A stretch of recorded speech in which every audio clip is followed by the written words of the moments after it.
What's up guys, this is OmegaLiar, and today I'm bringing you a completely new video for my kind of channel. This is Super Smash Bros. For the Wii U, and I'm going to be showing you off what my thoughts on the character Marth and by extension Lucina. And I just really want to talk about them in terms of the metagame, what most people don't know about them, their viability, and that kind of stuff. And I'm going to be splitting this video up into 5 main sections. The first is the neutral, second is the combos, third is the punish, 4 is the kill options, and 5 is the conclusion.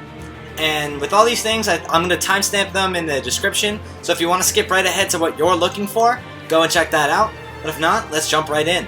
First is the neutral game. And Marth has an odd neutral game because he lacks projectile. None of his special moves call for anything that gives you any sort of long range.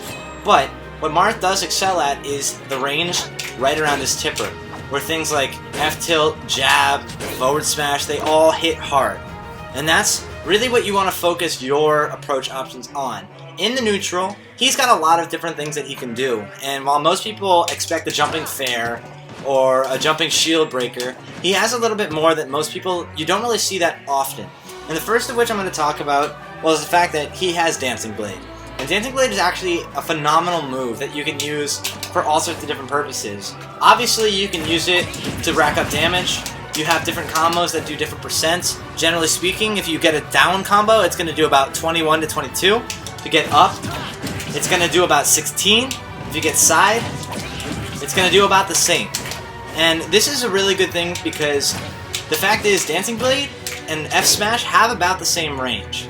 As you can see here, I'm gonna just miss this F Smash, and then I'm gonna just miss this Dancing Blade.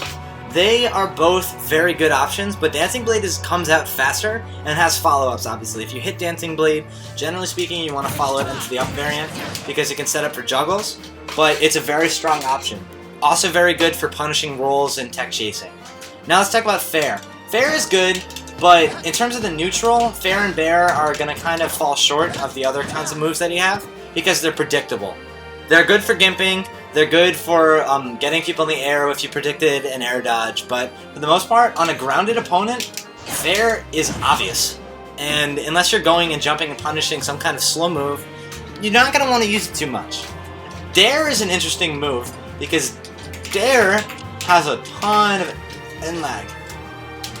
But what most people don't realize about Dair is the huge range that it covers.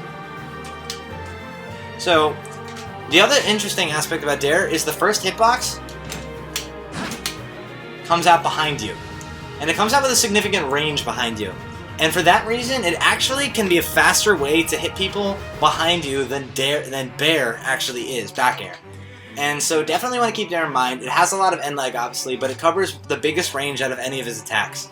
So it is usable, and after the recent buff, it is harder to punish.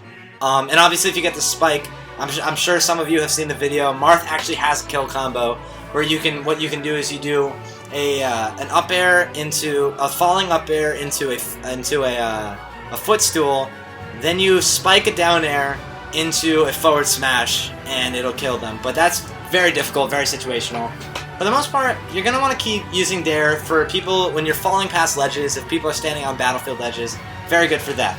Now let's move on. Shield Breaker is obvious.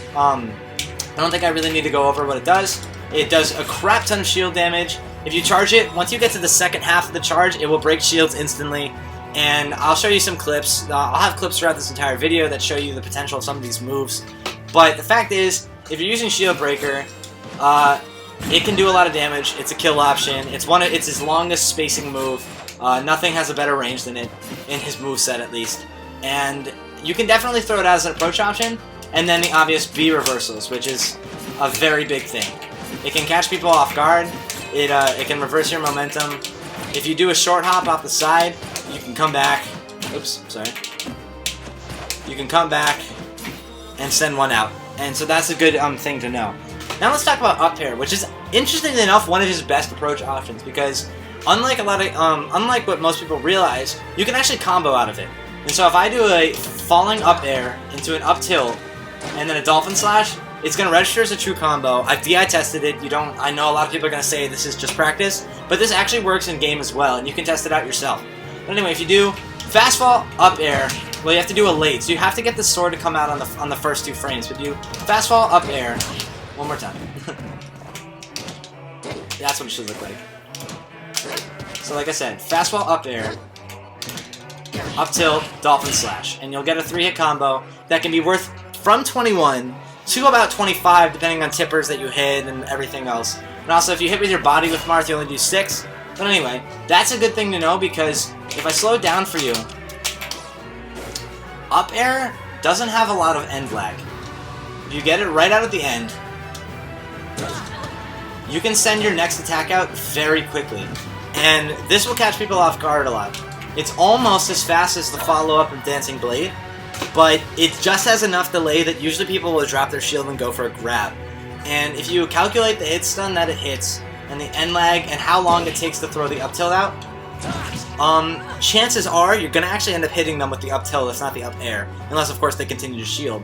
But this does stand as one of his better neutral game approach options, because he simply doesn't have a lot of multi-hit moves, and anything you can do to get into that combo range is something you're going to want to take advantage of. That's 18% right there, and it is true. So that's definitely something you want to use in your neutral. Now, let's talk about his movement options, which is going to come up a few times. Marth has some of the best movement options in the game on the ground. He's got a very powerful foxtrot that can go very far, goes very fast. Also, he has dance trotting, which is basically when you tap twice in one direction and then quickly switch directions. It's like a pseudo wave dash. Now, then he has options that he can do out of it. But basically, I'm going to talk about that later in the punish game because that's what it's more useful for. But you can approach with F smash, and that's not something that a lot of people don't use. It's something I'm going to talk about more. So now the combos. Marth, simply put, doesn't have any. Like I said, he's got his falling up air to up tilt. At like low to mid %. But after that, it kind of falls off. It's going to be more about chipping damage. And that kind of sucks. None of his throw combos are even remotely throw combos. That registered as a combo. It shouldn't have been a combo, but it's incredibly DI-able. It will set you up for juggles, and that's something that you should keep in mind. But for the most part, combos, not really Marth's thing. Marth does actually have one thing, though, that most people don't realize. And at mid to high %, you can do a running forward air to Dancing Blade. And if I put it up to about, I'm going to do, say, 60-something %, I might actually be able to register that as a combo, and it's not easy to DI out. So let's try 67. Right there, boom. And Dancing Blade obviously can follow up into itself. So another thing to keep in mind on your punish game. Then you also have Dolphin Slash for combo extending. For instance, if I get someone into an up air, I can usually follow up with a Dolphin Slash. And Dolphin Slash is good as anti-air in general because it is simply absurdly fast. And it's impossible to react to. They can only ever predict it. So if you're gonna try and do some anti-air, a higher %, it's not a bad idea to throw out a Dolphin Slash. And it's pretty safe. Also keep in mind, a straight Dolphin Slash will bring you directly to the top of battlefield and land, so it's hard to punish as well. That's all there really is for the combos. I wish there was more I could say about it, but he's not really a combo game. He doesn't have his Ken combo. He doesn't have his up air combos. He doesn't have his Mewtwo King patented up air or chain throws to up air to Ken combo kill, but he is usable. He can do juggles very well. He has very good aerials that cover a lot of range, and that's really what you got to go with for him. But anyway, now we're going to move on to the next part, the punish. And the punish is all from his movement options. If you roll, he can get you because of his Foxtrot. His Foxtrot is faster than a roll. So if you catch someone rolling, you can Foxtrot and do a dash attack, which oftentimes will get blocked, or you can Foxpot Zara Smash, which is a faster option, and it covers nearly the same range. If I slow it down for you, you'll really see the difference. Dash attack has a huge wave where you run up, doesn't do a lot of damage, and definitely isn't really a viable kill option. But if you do a Zara Smash, which I just messed up because it's slow motion, which is Foxtrot, Foxtrot again, forward smash, your attack will come out faster. It'll do a lot more damage with the base doing 13 and the tip doing 15%, and it's actually a kill option on punish. Because obviously, Marth has one of the best forward smashes in the game. It's not the best, but it has better knockback properties than Ike. Let's just put it in that perspective. He can kill earlier than Ike can with an uncharged forward smash. So, the punish game, you're gonna want to take into advantage as much as you can. Oops. Foxtrotting, dance trotting, and just general jumping, short hopping, and all sorts of stuff. His options are good. They're not perfect, but you can definitely get away from people just by foxtrotting, and at least with the most options. Obviously, out of dash, you have pivot tilts. Pivot smashes, running up smashes, and dash attacks. But when you foxtrot, you gain a few more options, like forward smashes as opposed to pivot smashes. So definitely something you want to keep in mind. If you get his punish name down, you will be killing people early. Fact. Now he also has a good gimping game. Obviously, if you tip a fair, you're going to be able to get kills early on. Let me see if I can do this. It's not easy to do because of CPU. So like 137, fair kills. It's a good option to use. And then other things you have is B reversals. It helps for movement, and you can also use Dancing Blade to turn yourself around as well as fair. And that's all you really need to know for the punish game. As long as you can land those tipped F smashes, you can punish, and you can land those tipped F smashes anywhere. They also cover above him and all that stuff. And that's really all there is to it. Get his punish name down, you get the early kills. Let's move on. Kill options. Kill options. It's where Marth gets into some great territory, because while he obviously has some of the best kill options in the game with his forward smash, even his down smash is good at it. A lot of people don't put him to his full potential. Marth is great at gimping, and it's really sad when I see people stand on stage with Marth, because he can actually go pretty far out. If I were to, let's say, jump, I can fair, jump back, and come in. And a fair from out here is a kill option. And I can do even better with a bear and make it back. He just has a lot of things. Shield breaker, that's a good option. So he's got a lot of different things that he can do. Gimping is one of his best ways to get kills. There's the obvious, you can get a tip forward smash, just barely, and that'll kill very early. You can do stage spikes. Dolphin Slash, you jump on the outside on people, you can stage spike them. And as we now know, because you can't tech things on the wall that hit you close enough to the wall, this makes Dolphin Slash a very viable option. You can run, fast fall, and then do it right back. You've got the kill power of the first hit and the strong knockback. Well, it's not strong knockback, but strong enough to get stage spikes from the final hits, and it covers a huge range. So definitely keep that in mind. I already said how you can do Zora Smash, and that's definitely something you're going to want to keep in mind. But the other thing that people don't really put into mind, well, I mean also the other one, you have a setup option from jab. Oh, sorry, if you get the timing right, you can actually tip that every single time. And if you catch someone coming back, let's say if they lost their jump, you can actually it's just a straight up kill. There's nothing they can do. They air dodge, you can catch it. Watch, let me see if I can demonstrate this for you. It'll just kill them. There's nothing they can do. If they lose their jump, they're forced to put themselves in a much worse situation.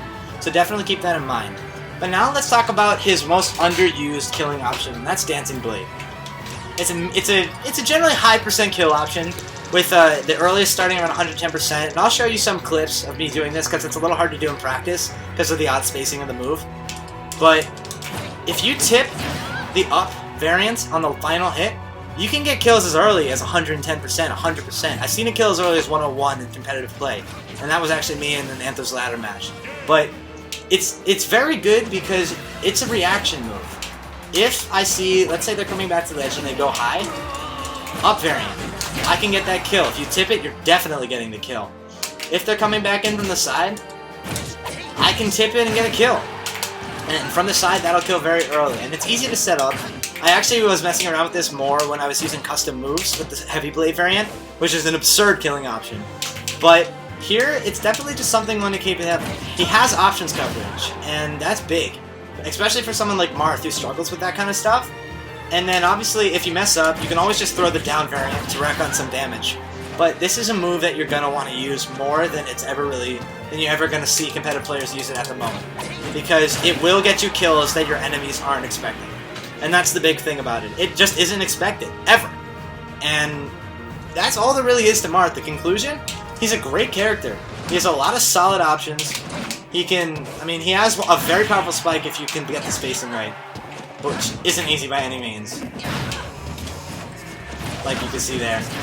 But he has options to kill, he has options to rack on damage, he has options in the neutral. Not the best options in the neutral, but overall, I would say at his full potential, he's probably closer to the mid-upper range as opposed to he is to the mid-lower range. But that's really up for you guys to decide. I can't really say I'm biased anyway. So, anyway, if you like this video and this video series idea, let me know. I'm really looking for feedback. I've never done Smash Bros. Stuff before, and I'm just kind of applying what I know from beforehand. But I'd love to hear your input. I would love to hear you. If you want me to talk about more stuff, I know frame data. I'm absolutely capable of talking about that. I just don't know if it's interesting to listen to. And I want to make this series as good as possible to really bring some light to the lower tier characters.